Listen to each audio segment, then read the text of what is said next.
या न्यूज बुलेटिनचे सहप्रायोजक आहेत गोकुळ. जिल्ह्यात अवैध गर्भलिंग तपासणीचे मोठे रॅकेट उघडकीस आल्यानंतर दोषींवर सर्वात कठोर कायदेशीर कारवाई करण्याची जोरदार मागणी हिंदू जनसंघर्ष समितीने केली आहे. या संदर्भातील सविस्तर निवेदन निवासी उपजिल्हाधिकारी गजानन गुरव यांच्यामार्फत जिल्हाधिकारी कार्यालयात देण्यात आले. स्थानिक वृत्तपत्रांमधील माहितीनुसार डॉक्टर, बोगस डॉक्टर, महिला दलाल, एजंट आणि काही स्थानिक व्यक्तींचा सहभाग असलेले हे रॅकेट जिल्ह्यात सक्रिय असल्याचे स्पष्ट झाले. ही कृत्ये PCPNDT कायद्याचे उघड उल्लंघन असून अजन्म्या मुलींच्या हक्कांवर थेट आघात करणारे आहेत. समितीने या प्रकरणात मोका लागू करण्याची ठाम मागणी केली आहे, कारण ही गुन्हेगारी आर्थिक फायद्यासाठी चालवली जाणारी संघटित गुन्हेगारी साखळी असल्याचं समितीचे प्रतिपादन आहे. समितीच्या प्रमुख मागण्या पुढीलप्रमाणे आहेत. आरोपी, डॉक्टर, एजंट, दलाल व रॅकेट चालवणाऱ्यांवर मोका अंतर्गत गुन्हा नोंदवावा.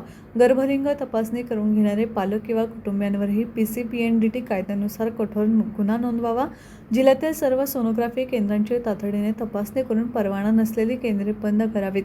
संबंधित डॉक्टरांचे वैद्यकीय परवाने निलंबित करण्यासाठी महाराष्ट्र वैद्यकीय परिषदेची कारवाई, आरोग्य, पोलीस व जिल्हा प्रशासनाचा संयुक्त तपासणी प्रोटोकॉल तयार करावा. मुलगी नको ही सामाजिक विकृती थांबवण्यासाठी कठोर कायदा आणि त्वरित कारवाई आवश्यक आहे, असे समितीचे स्पष्ट मत आहे. अवैध गर्भलिंग तपासणी ही केवळ बेकायदेशीर नाही तर अमानुष असून समाजावरचे गंभीर संकट असल्याचे समितीने नमूद केले.